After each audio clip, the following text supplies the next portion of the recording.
నమస్కారం. ఈరోజు మీ అందరికీ నేను వినిపించబోయే కథ దేవపారిజాతం. రచయిత కేఆర్కే మోహన్ గారు. ఈ కథ మొదటి భాగం విన్న తర్వాత ఈ రెండవ భాగం వినండి. ఇక కథలోకి వెళితే, రాజు ఇంటికి పార్వతమ్మ వాళ్ళు ఉంటున్న భాగానికి మధ్యన ఉన్న గోడ ఏనాడో కూలిపోయింది. దానిని తిరిగి కట్టించే శక్తి రామనాథ శాస్త్రి గారికి లేదు.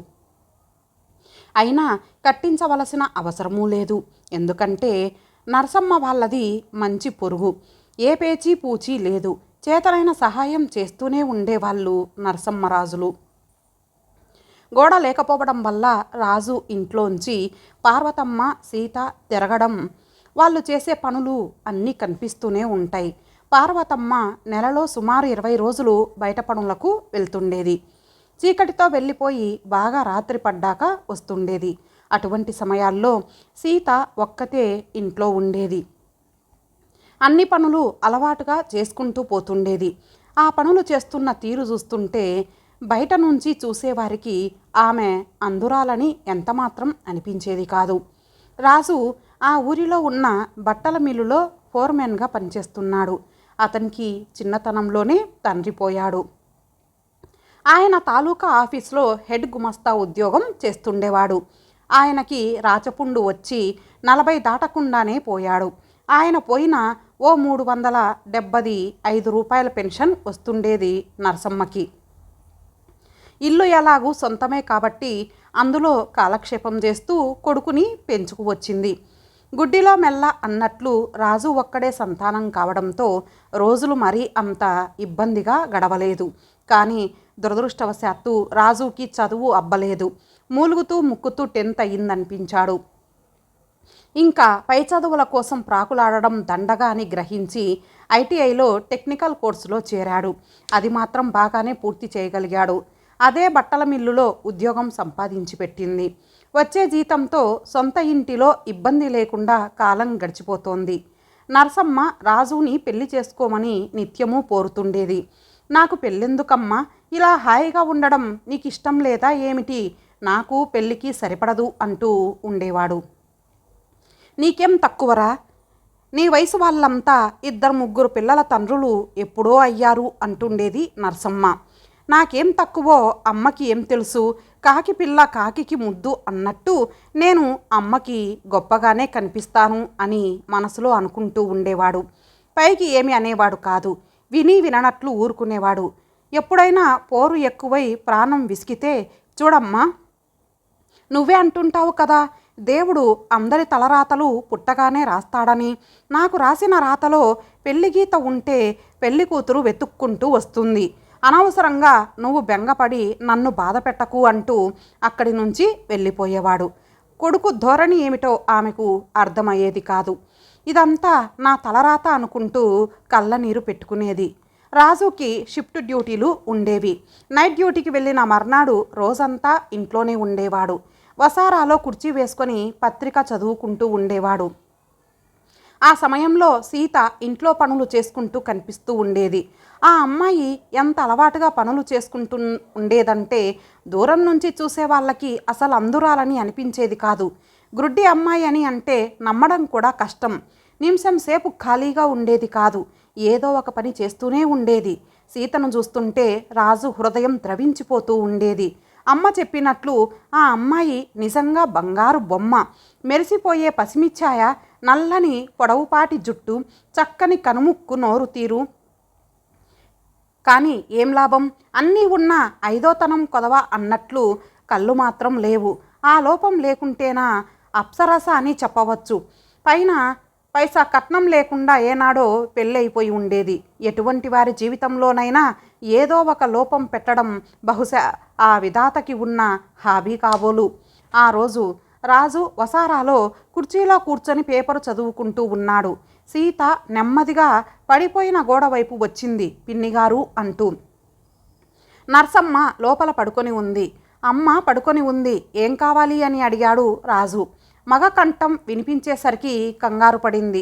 ఓ అడుగు వెనకేసింది. నెమ్మదిగా పిన్నిగారు లేరా అంది. నేను వాళ్ళ అబ్బాయినే. అమ్మకి ఒంట్లో బాగుండక పడుకుంది. ఏం కావాలో చెప్పండి అన్నాడు రాజు. ఈ సందడికి ఎవర్రా వచ్చింది అంటూ వసారాలోకి వచ్చింది నరసమ్మ. నేనండి పిన్నిగారు, సీతని. నువ్వా అమ్మా? ఏమిటి ఇలా వచ్చావు? అమ్మకి బాగా తలనొప్పిగా ఉందండి. కొంచెం సొంటి గంధం వేస్తే తగ్గుతుంది. మా ఇంట్లోనూ సొంటి లేదు, మా ఇంటివారి దగ్గర లేదు. మీ దగ్గరుంటే ఒక కొమ్ము ఇవ్వండి అంది. ఉంటుందమ్మా, కొంచెం వెతకాలి. నువ్వెళ్ళు, నేను చూసి గంధం అరగదీసి తీసుకువస్తాను. మీకు శ్రమ ఎందుకు పిన్నిగారు? సొంటి కనిపిస్తే ఓ కేక్ వేయండి, నేను మళ్ళీ వచ్చి తీసుకువెళ్తాను. ఇందులో శ్రమ ఏముందమ్మా? ఇరుగు పొరుగు అన్నాక ఆ మాత్రం సహాయం చేసుకోకపోతే ఎలా? నువ్వెళ్ళు, నేను తీసుకువస్తాను. అలాగే పిన్నిగారు, నేను వెళ్ళి వస్తాను. సీత వెళ్ళగానే బరువుగా నిట్టూర్చింది నరసమ్మ. గుడ్డిదన్న మాటే కానీ అన్ని పనులు చేస్తుంది. వంట కూడా చక్కగా చేస్తుంది. ఇంత అందమైన పిల్లని దేవుడు ఇంత చిన్న చూపు చూసి చూపు లేకుండా ఎందుకు చేశాడో అని బాధపడింది. గ్రొడ్డి వాళ్ళకి ఇతరుల కంటే ఏదో ఒక జ్ఞానేంద్రియం మరింత బాగా పనిచేస్తుందని అంటారు. ఆ విధంగా ఈ అమ్మాయి కూడా ఏ ఇబ్బంది లేకుండా పనులు చేసుకుంటుందేమో అన్నాడు రాజు. కావచ్చు. నిజానికి ఈ పిల్లకి కళ్యాణ యోగం ఉందో లేదో తెలియదు, కానీ పెళ్ళైతే మాత్రం అత్తవారింట్లో దీపమై వెలుగుతుంది. తన క్రింద నీడ ఉన్న అందరికీ వెలుగును పంచి ఇచ్చే దీపంలాగా తనకి చూపు లేకపోయినా అందరికీ కాంతి వస్తుంది అంది నరసమ్మ కవితా ధోరణిలో. నాకు అలాగే అనిపిస్తోంది. నీ నోటి వాక్యాన ఆమె ఓ మంచి ఇంట్లో ఇల్లాలుగా అడుగు పెడితే అంతే చాలు. సర్లే, మనం మాట్లాడుకుంటూ కూర్చుంటే సమయం గడిచిపోతుంది. పాపం పార్వతమ్మ ఎంత బాధపడుతుందో ఏమో. వాళ్ళు తమ బాధల్ని తమ కడుపులోనే దాచుకుంటారు, కానీ నోరు విప్పి ఎవరితోనూ చెప్పుకోరు. ఎంత బాధపడుతుంటే వచ్చి అడిగిందో సీత సొంటి కావాలని.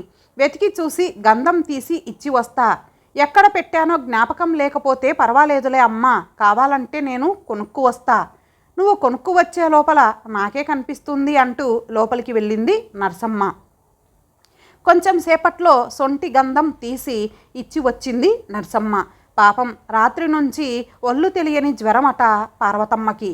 సీత కషాయం కాచి ఇచ్చింది. జ్వరం ఇప్పుడు తగ్గింది, కానీ బాగా తలనొప్పిగా ఉందట. సొంటి పట్టు వేశాగా తగ్గిపోతుంది అంది. ఎవరైనా డాక్టర్కి చూపిస్తే బాగుంటుందేమో. అంత స్తోమత ఉండొద్దు బాబు. అటువంటి వాళ్ళు అలవాటైన ఇంటి వైద్యాలనే చేసుకుంటారు. అది సరే గాని నీకో మాట చెప్పనా అమ్మా? ఏమిట్రా అది? చెప్పడానికి మొహమాట పడతావెందుకు? నువ్వేమనుకుంటావోనని అఘోరించినట్లుంది. నేను అనుకోవడం ఏమిట్రా? డొంక తిరుగుడు మాని సూటిగా చెప్పు. నేను చెప్పేది ఏమైనా నువ్వేం చెప్తే అదే చేస్తాను. నువ్వు మనసు పాడు చేసుకోనక్కర్లేదు. ఏమిట్రా ఈ పైత్యం వాగుడు? అర్థమయ్యేటట్టు చెప్పు. నువ్వు ఇన్నాళ్ళు కోడలు కావాలని కోరుకుంటున్నావు కదా? అవును, కొంపదీసి నువ్వు సీతను చేసుకోవాలనుకోవడం లేదు కదా? అదుగో నీకు కోపం వచ్చింది. నీకు ఇష్టం లేకపోతే వద్దు. మాట వరుసకి అన్నాన్రా. సీత మీద నీ మనసు మళ్ళిందా? నిజంగానా? అవునమ్మా, ఇన్నాళ్ళు లేనిది ఇప్పుడు సీతను చూశాక పెళ్లి చేసుకోవాలన్న కోరిక కలిగింది. పెళ్ళి అనేది బాగా ఆలోచించుకొని నిర్ణయించుకోవలసిన విషయం. తొందరపాటైతే తర్వాత బాధపడవలసి రావచ్చు. లేదమ్మా, బాగా ఆలోచించుకున్నాను. నువ్వే అన్నావుగా, చూపు లేదన్న మాట తప్పిస్తే ఆ అమ్మాయి అత్తవారింట వెలుగులు పండిస్తుందని. నాకు అలానే అనిపించింది. చూడు బాబు, పుస్తకాలు చదివి సినిమాలు చూసి నువ్వు ఏదో త్యాగం చేయాలనుకోకు. అవి కల్పన, ఇది జీవితం. ఇందులో త్యాగం లేదమ్మా, ఒక విధంగా స్వార్థం. అది సరే, ఇది జరిగితే ముగ్గురి సమస్యలు తీరతాయి. కూతురు పెళ్ళయిందన్న తృప్తి పార్వతమ్మ గారికి కలుగుతుంది. మంచి కోడలు వచ్చిందన్న సంతోషం నీకు కలుగుతుంది. అందమైన గుణవంతురాలైన భార్య వచ్చిందన్న ఆనందం నాకు మిగులుతుంది. అయినా ఈ రోజుల్లో గుడ్డి వాళ్ళకి ఎందరికో చూపు తెప్పిస్తున్నారు. అదృష్టం బాగుంటే ఆ అమ్మాయికి చూపు రావచ్చు. ఎవరు చెప్పగలరు? స్తోమత లేక ఇన్నాళ్ళు వాళ్ళు ఆ ప్రయత్నాలు చేయకపోయి ఉండవచ్చు. మనం చేద్దాం. నర్సమ్మ కాసేపు ఆలోచించింది. అంతా బాగానే ఉంది, కానీ నీకు ఏం తక్కువరా ఏరి కోరి గుడ్డి పిల్లని చేసుకోవడానికి? పేరుకి గుడ్డిదే, కానీ ఆ అమ్మాయికి ఏం తక్కువమ్మా? తల్లి బయటకు వెళ్ళినప్పుడు ఇంట్లో పనులన్నీ తనే చేసుకోవడం లేదు. మన ఇంటికి వచ్చాక నువ్వు తోడు ఉండనే ఉంటావు. ఇంకా ఇబ్బంది ఏముంది? నేను ఎన్నాళ్ళుంటాన్రా? ఊరు పొమ్మంటోంది, కాడు రమ్మంటోంది. అలా అనకు. నీవు క్షేమంగా ఉండగానే నీ కోడలికి చూపు రావచ్చు. సరే, నీ ఇష్టం. నేను వెళ్ళి సూటిగా వాళ్ళని అడగకుండా రామనాథ శాస్త్రి గారి చెవిన ఈ విషయం వేస్తాను. ఆయనే ఇద్దరికి మధ్యవర్తిత్వం చేస్తాడు. మనమేదో వాళ్ళ పరిస్థితి చూసి జాలిపడి చేసుకుంటున్నాము అన్న అభిప్రాయం వాళ్ళకి రానీకు. అమ్మాయి నచ్చినందునే ఇష్టపడి చేసుకుంటున్నామని చెప్పు వాళ్ళకి. ఏ కారణం చేతనైనా ఎటువంటి అభ్యంతరం ఉన్నా స్పష్టంగా చెప్పేయమను. బలవంతం ఏమీ లేదని మరీ మరీ చెప్పు. పిచ్చినాయనా, ఇవన్నీ నాకు తెలియవట్రా? వాళ్ళకి అభ్యంతరం ఏదీ ఉండాల్సిన అవసరం లేదు. వాళ్ళ శాఖ మన శాఖ కూడా ఒకటే. ఆ పట్టింపు కూడా ఉండదు. ఇంకేదైనా ఆక్షేపణ ఉంటే అది వాళ్ళ దురదృష్టం. నేను సాయంత్రం ఓసారి పార్వతమ్మని చూడటానికి వెళ్ళినట్లుగా వెళ్ళి శాస్త్రి గారితో ఈ విషయం కదిలిస్తా. తల్లి సులువుగానే ఒప్పుకున్నందుకు ఎంతగానో ఆనందించాడు రాజు. మరో నెల రోజుల్లో రాజుకి సీతకి పెళ్ళి అయిపోయింది. అదృష్టం ఇలా కలిసి వస్తుందని సీత కానీ పార్వతమ్మ కానీ కలలో కూడా ఊహించలేదు. చూస్తూ చూస్తూ చిల్లి గవ్వలేని గుడ్డిదాన్ని చేసుకున్నాడేమిటి అని కొంతమంది పరహితులు చెవులు కొరుక్కున్నా పైకి మాత్రం అనలేదు. అవి తెలిసి నవ్వుకున్నారు రాజు నరసమ్మలు. కాలం సాఫీగా సంతోషంగా గడిచిపోతోంది. కూతురి బరువు దిగడంతో మరింత ఓపిక వచ్చి ఇంకా ఎక్కువ పనిచేసి ఉన్నదాంట్లోనే కూతురికి అల్లుడికి అచటా ముచ్చటా తీరుస్తోంది పార్వతమ్మ. 3 నెలలు గడిచింది. యాత్ర స్పెషల్ ఒకటి సంపూర్ణ దక్షిణ దేశ యాత్రలకు బయలుదేరుతోంది. జీవితంలో ఎప్పుడూ కష్టాలే కానీ సుఖం అంటూ ఎరుగరు. ఈ చివరి దినాల్లోనైనా వాళ్ళ చేత తీర్థయాత్రలు చేయించాలన్న ఆలోచన కలిగింది రాజుకి. వాళ్ళు వద్దంటున్నా వినకుండా తల్లిని అత్తగారిని ఆ యాత్ర స్పెషల్లో పంపించాడు. యాత్రలన్నీ పూర్తయ్యాయి. టూరిస్టు బస్సు తిరుగు ప్రయాణంలో ఉంది. ఆ రాత్రి విపరీతమైన వర్షం. బస్ ఘాట్ రోడ్ మీద వెళ్తోంది. తరువాయి మజిలీ చేరాలంటే కనీసం గంట పడుతుంది. దారిలో బస్సుని ఆపడానికి లేదు. బస్సుని నెమ్మదిగా జాగ్రత్తగా తీసుకువెళ్తున్నాడు డ్రైవరు. ఒకచోట దారి మరీ ఇరుకుగా ఉంది. ఆ సమయంలో ఎదుటి నుంచి మరో కారు వస్తోంది. దానికి దారి ఇవ్వడానికి బస్సుని అంచుకు తీసుకువెళ్ళాడు డ్రైవరు. అక్కడ నేల బాగా జారుడుగా ఉండడంతో బస్సు జారిపోయి క్రింద లోయలోకి పడిపోయింది. అంతే. బస్సులోని 70 మందిలో 26 మంది అక్కడికక్కడే ప్రాణాలు విడిచారు. వారిలో నర్సమ్మ, పార్వతమ్మలు కూడా ఉన్నారు. ఆ తీర్థయాత్రే వారి జీవితంలో చివరి యాత్ర అయ్యింది. షాక్ నుంచి తేరుకోవడానికి చాలా నెలలే పట్టింది రాజుకి, సీతకి. మరికొన్ని నెలల తర్వాత తిరిగి మామూలు మనుషులయ్యారు. ఆ ఊరిలో ఐ స్పెషలిస్టులు క్యాంప్ ఏర్పాటు చేశారు. వారు దృష్టి దోషం ఉన్న వారిని పరీక్షించి తగు వైద్యం చేస్తారు, సలహాలు ఇస్తారు. అందుల్ని పరీక్షించి వారిలో తిరిగి ఎవరికి చూపు రాగలదో నిర్ణయిస్తారు. వారికి అవసరమైన ఆపరేషన్లు కూడా చేస్తారు. ఈ క్యాంపుని ఒక స్వచ్ఛంద సంస్థ నిర్వహిస్తూ ఉండడం వల్ల పేదవారికి ఎంతటి ఖరీదైన ఆపరేషన్ అయినా ఉచితంగా చేసే వీలు కల్పించారు. స్నేహితుల ప్రోద్బలం మీద సీతని ఆ క్యాంపుకి తీసుకువెళ్ళాడు రాజు. డాక్టర్ మోడీ సీతను పరీక్షించాడు. ఆమెది మధ్యలో వచ్చిన అంధత్వమని తెలుసుకున్నాడు. ఆమెకి చూపు వచ్చే అవకాశం ఉందని, అయితే మరికొన్ని పరీక్షలు చేశాకనే ఖాయంగా చెప్పగలనని, అందుకు హైదరాబాదు వచ్చి తనని కలవమని చెప్పారాయన. సీత హైదరాబాదు వెళ్ళడానికి ఒప్పుకోలేదు. ఎందుకండి ఇప్పుడు మనకి ఈ ఖర్చు కనిపించకుండా బోలెడవుతుంది. అంతా మనం ఎక్కడ తట్టుకోగలం? అయినా ఇప్పుడు నాకేమీ ఇబ్బందిగా ఉంది చెప్పండి అంటూ రానని పట్టుబట్టింది. అయినా రాజు బలవంత పెట్టి నెల తర్వాత సీతను హైదరాబాదు తీసుకొని వెళ్ళాడు. డాక్టర్ మోడీని కలిశాడు. ఆయన సీతను 2 రోజులు అబ్జర్వేషన్లో ఉంచాడు. 3వ రోజు ఐఎమ్ సారీ మిస్టర్ రాజు, ఈమెకి చూపు రాదు, తీసుకురావాలని ప్రయత్నిస్తే బ్రెయిన్ ఎఫెక్ట్ అయ్యే ప్రమాదం ఉంది అని విచారంగా చెప్పాడు. రాజు దిగులు పడిపోయాడు. తేరుకున్నాక మా అదృష్టం ఇలా ఉంటే మీరేం చేస్తారు అన్నాడు. సీత అక్కడ ఏమీ మాట్లాడలేదు. ఇంటికొచ్చాక మీరేమీ బాధపడకండి, ఇది మంచికే అంది. అలా అంటే ఎలా? ఈయనొక్కడేనా ఏమిటి డాక్టరు? ఇంకెవరికైనా చూపిద్దాం అన్నాడు రాజు. ఈయన దేశంలోనే ప్రముఖ నేత్ర వైద్యుడు, ఇంతకు మించి ఎవరు మాత్రం ఏమి చేస్తారు అంది సీత. అదేం కాదు, నువ్వు ఊరుకో, వేరే డాక్టర్కి చూపిద్దాం అన్నాడు రాజు. సీత ఏమీ మాట్లాడలేదు. కాలం గడిచిపోతోంది. కానీ సీతని మళ్ళీ ఏ డాక్టర్ దగ్గరికి తీసుకువెళ్ళడం జరగలేదు. పండంటి 3 బిడ్డలు పుట్టడం, వాళ్ళు పెద్దవాళ్ళు కావడం కూడా జరిగింది. సీత 50వ పడికి చేరువవుతోంది. ఆ ఊరిలో మళ్ళీ నేత్ర వైద్యుల శిబిరం వెలిసింది. ఫారిన్ రిటర్న్ డాక్టర్లు, కార్నియోగ్రాఫ్టింగ్లో స్పెషలిస్టులు ఎందరో వచ్చారు. సీత, డాక్టర్లని కలుద్దామా? అప్పుడు నీకు చూపు రాదన్నారు, కానీ ఇప్పటి విజ్ఞానంతో వస్తుందంటారేమో అన్నాడు రాజు. సీత ముఖంలో నిర్లిప్తమైన చిరునవ్వు చోటు చేసుకుంది. చూపు కావాలనుకుంటే ఆనాడే ఒప్పుకునేదానిని, అప్పుడు వద్దనుకున్న దానిని ఇప్పుడు కావాలనుకుంటానా అంది. అదేమిటి, వద్దనుకోవడం ఏమిటి? నీకు చూపు రాదని డాక్టర్ మోడీ గారే కదా చెప్పింది. ఆయన ముందు ఏమన్నారు? నీకు చూపు వస్తుందన్నారు. ఆ తర్వాత రాదని ఎందుకన్నారు? పూర్తి పరీక్షలు చేశాక రాదన్న అభిప్రాయానికి వచ్చారు. అది అబద్ధమని మీకు తెలుసు, నాకు తెలుసు. అంటే డాక్టర్ మోడీ నాకంతా చెప్పారు. ముందు మీరు మనస్ఫూర్తిగా నాకు చూపు తెప్పించాలి అనుకున్నారు, కానీ తర్వాత ఆ ఆలోచన మారింది. మనం హైదరాబాదు వెళ్ళాక మీరు ఆయన్ని ఒంటరిగా కలుసుకున్నారు.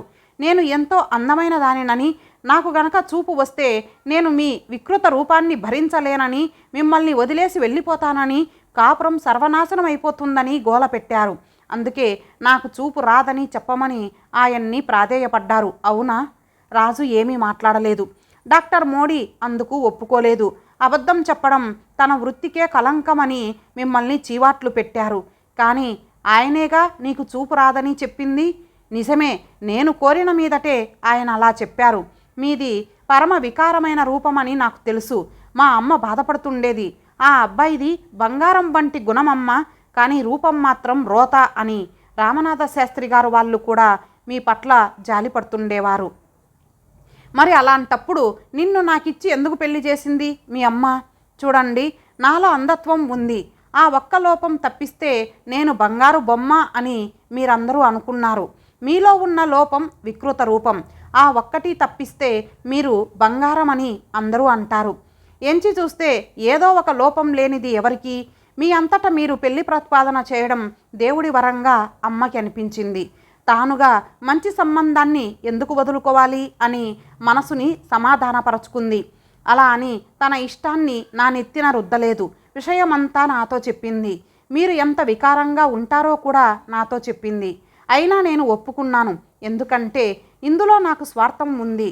మామూలుగా అయితే నేను కన్యగానే ఉండిపోవాలని నిశ్చయించుకున్నాను. అమ్మ ఉన్నంతకాలం పర్వాలేదు, కానీ ఆ తర్వాత గుడ్డిదాన్నైన నన్ను ఎవరు చూస్తారు? తల్లి, చెల్లి, కూతురు తేడా కూడా లేని కామాంధులున్న ఈ సమాజంలో నన్ను పాడు చేయకుండా ఉంటారా? కుక్కలు చింపిన విస్తరి లాంటి అటువంటి జీవితం గడిపే బదులు కేవలం వికారం అన్న కారణాన్ని అవతల పెట్టి మిమ్మల్ని వివాహమాడితే నా జీవితంలో ఎంత మంచి మలుపు వస్తుంది. మీ వికార రూపం గురించి వినడమే కానీ చూడలేదు. చూడని మనిషి రూపం ఎలా ఉన్నా చూడనంతకాలం ఆయనతో కాపురం చేయడంలో ఇబ్బంది లేదు. మరి నాతో అడ్జస్ట్ కాగలను అనుకున్న దానివి కంటి చూపు తెచ్చుకోవడానికి ఎందుకు ఒప్పుకోలేదు? అది నా స్వార్థం. నేను మామూలు మనిషినే.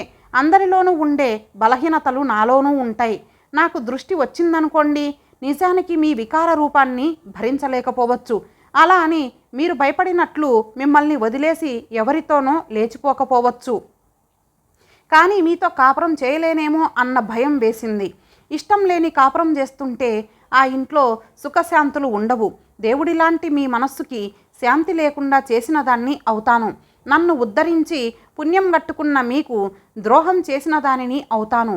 చూపు రావడం వల్ల ఇన్ని అనర్థాలు వచ్చే అవకాశం ఉన్నప్పుడు ఆ అవకాశానికి తావు ఇవ్వకుండా అందురాలిగానే ఉండిపోవడం మంచిది కదూ.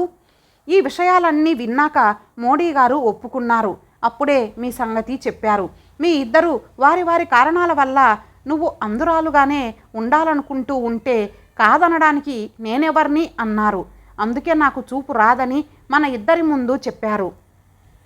నాలో ఇంత స్వార్థం ఉందని తెలిసి కూడా నాతో ఇంతకాలం ఎలా కాపురం చేయగలిగావు సీత?